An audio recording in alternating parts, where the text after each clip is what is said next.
오늘 우리가 함께 나눈 욥기 40장의 말씀은 32장부터 37장까지 계속되고 있었던 엘루의 변론을 마지막으로 욥의 고난을 둘러싼 모든 논쟁이 끝나고 지금까지 침묵으로 일관하셨던 하나님께서 나타나셔서 두 차례나 말씀한 것과 이에 대하여 욥이 대답한 것으로 기록되어 있습니다. 오늘 우리가 읽었던 본문이 첫 번째 말씀 기록 가운데 있는 내용인데요, 하나님께서 욥의 대답을 요구하시는 40장 1절과 2절에 있습니다. 읽어드릴게요. 여호와께서 또 욥에게 일러 말씀하시되 트집 잡는 자가 전능자와 다투겠느냐, 하나님을 탓하는 자는 대답할지니라.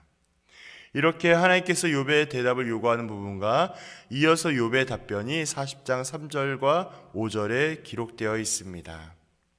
그리고 하나님의 책망과 두 번째 교훈이 주심이 기록된 40장 6절부터 41장 34절까지 본문의 내용들이 진행되고 있는 상황인 것이죠.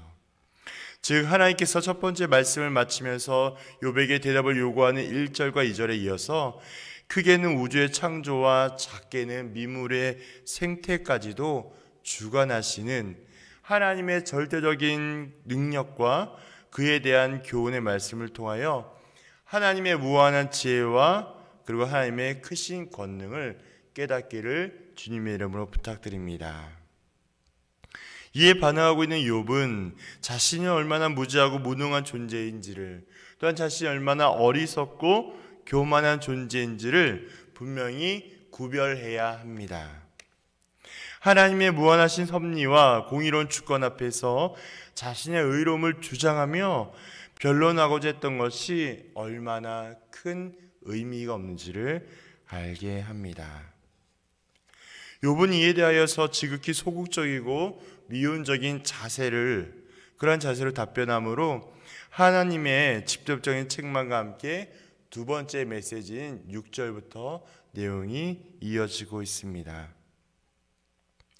결국 욥은 자신이 하나님께 불평했던 것을 회개함과 동시에 하나님의 섭리에 대하여 자신이 무지했던 사실을 5절을 통하여 고백하고 있습니다. 읽어드릴게요.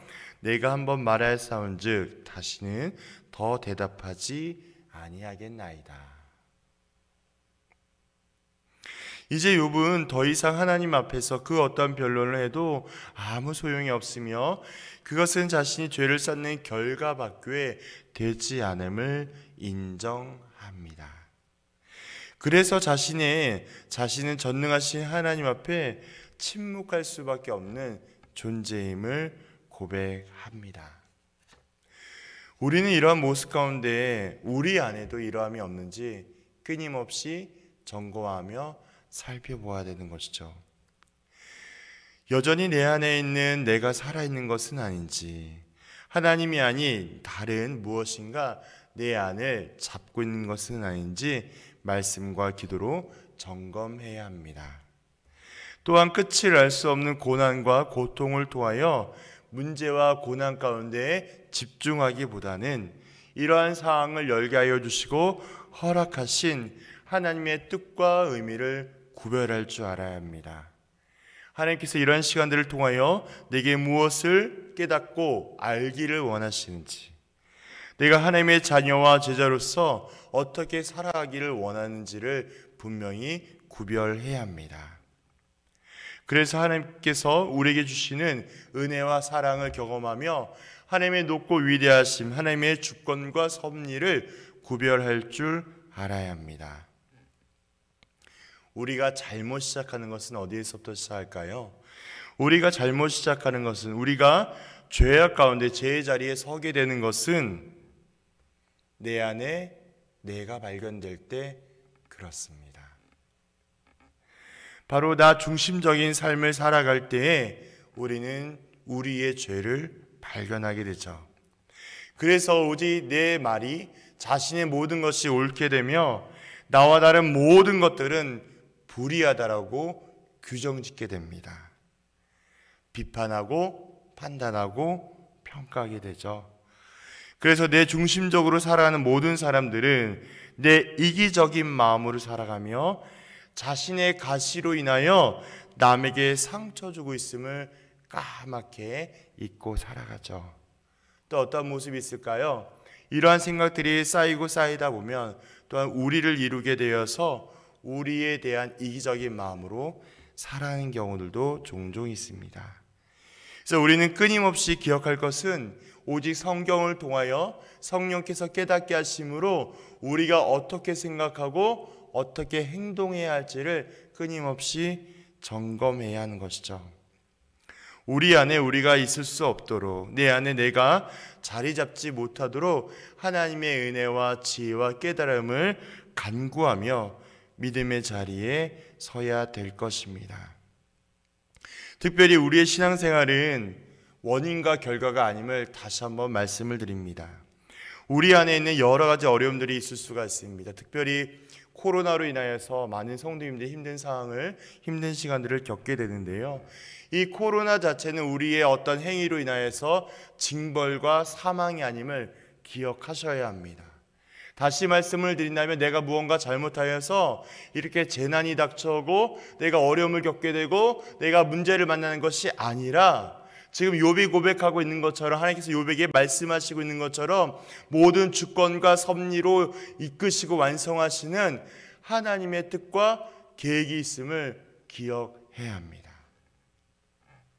그러므로 어려움을 만날 때, 문제를 만날 때 어떻게 해야 될까요? 제가 반복하여 말씀을 드리지만 어려움과 문제를 만날 때마다 문제보다 크신 하나님을 인정하세요. 문제보다 크신 하나님께 집중하십시오. 문제가 아닌 하나님께만 의지하십시오. 하나님께서 그 누구보다도 우리 성도님들을 가장 잘 아시고 하나님께서 우리 성도님들을 사랑하여 주시고 삼위일체 우리 하나님의 능력과 사랑으로 붙들어 주십니다. 어디에서 약속할까요? 성경에서 약속하고 있어요. 성경의 말씀은 그냥 글자와 문자가 아니라 하나님께서 무지하고 교만한 인간들을 향하여 자신이 누구인가를 정확하게 나타난 하나님의 말씀 그 자체임을 믿으시기를 바랍니다. 그래서 오직 성경을 통하여 성령의 능력과 깨달음으로 나의 삶을 또한 준비하며 진행하는 것임을 기억하셨으면 좋겠습니다. 여전히 우리의 삶은 앞을 알 수가 없습니다. 내일을 알 수 없는 삶의 모습과 자리 가운데 우리가 무엇을 따라가며 의지해야 되겠습니까? 이전까지의 나의 모습과 나의 지혜와 나의 경험은 나의 삶을 절대로 주관할 수 없습니다. 다시 한번 말씀을 드린다면 나의 지식과 나의 지혜는 나의 신앙의 모습을 절대로 주관할 수 없습니다. 오직 나의 모습과 나의 마음을 주관할 수 있는 모든 것은 하나님께만 있음을 기억하시면 좋겠습니다. 욥이 고백하고 있는 것처럼 하나님 앞에서는 그 어떤 것도 의미가 없습니다. 하나님 앞에서는 그 어떠한 것도 아무 가치가 없습니다. 오직 하나님께만 소망과 의미를 두십시오. 하나님께만 집중하여 주십시오. 거듭 부탁드립니다. 매일매일마다 삶의 자리 가운데 십자가를 묵상해 주세요. 어제 제가 설교했던 것처럼 예수님께서 탄생하시고 예수님께서 나신 것은 무지하고 교만하고 타락한 인간들을 향하여 하나님께서 하나님 되심을 직접적으로 보여주신 가장 귀한 사건입니다. 그것이 성탄의 참된 의미인 것처럼 우리는 날마다 늘 주님을 묵상하고 십자가를 기억하고 나의 죄악됨과 교만함을 인정하십시오. 그리고 하나님만을 의지하세요. 어떤 일이 일어날까요? 말로 닿을 수 없는 은혜와 감사함과 평강이 우리의 삶을 주장하여 줄 것입니다. 문제를 만날 때마다 문제를 이길 수 있는 힘을 주실 거예요. 누가요? 성령 하나님께서 누구에게? 우리 모두에게 허락하여 주실 것입니다. 저마다 문제가 다르고 고난이 다르고 어려움이 다르고 기도 제목이 다르다 할지라도 걱정하지 마세요. 누가요? 하나님께서 하나님의 일을 행하십니다. 그래서 박영선 목사님이라고 아주 유명하신 목사님 계신데 그분이 이러한 표현을 하세요. 하나님께서는 하나님의 열심으로 하나님의 일을 행하십니다. 사랑하는 성도님들, 우리의 삶에 우리의 모습 가운데 누가 주인으로 살고 있습니까? 하나님의 열심으로 이 하루를, 이 한 주를 넉넉히 살아가며 예수 십자가의 복음, 부활의 소망함으로 우리가 이 땅에 떨어져 썩어질 가치에 집착하지 마시고 하나님께 소망을 두며 하나님의 나라와 하나님의 영광을 위하여 믿음으로 달려가는 저와 성도님 되기를 그리스도의 이름으로 부탁드립니다. 그래서 날마다 성령 충만한 우리 모두가 되기를 주님의 이름으로 소망합니다. 기도하겠습니다. 아버지 하나님, 너무나 감사합니다. 죽을 수밖에 없는, 이미 죽었던 우리의 존재를 예수 십자가의 보혈로 정결하게 해주시고 거듭나게 하여 주셔서 너무나 감사합니다. 주님 말씀 가운데 나의 연약함과 죄악을 발견하게 하여 주시고 또한 성령님의 깨달음과 구별하심으로 늘 주님을 사모하며 살아갈 수 있도록 인도하여 주옵소서. 주님, 나의 삶을 주관하여 주시고 내 삶이 오직 주님께 있음을 고백하게 하여 주옵소서. 삶의 어려움과 문제를 만날 때마다 낙심하며 넘어지며 포기하는 것이 아니라 문제가 아님을 고백하게 하여 주시고 나와 함께 하신 성령님께 의지하며 인정할 때마다 주님께서 늘 귀한 은혜로 귀한 섭리하심으로 완성되게 하여 주옵소서. 주님, 특별히 코로나로 인해서 마음을 아파하는 우리 성도님들이 계십니다. 그 마음에 위로와 평강을 더하게 하여 주시고 두려움 갖지 않게 하여 주시고 오랜 기간 동안 재정적인 어려움과 여러 가지 문제로 인하여서 기도 제목으로 힘들어하고 있는 성도님들에게 하나님의 한량없이 은혜와 평강이 더하게 하여 주옵소서.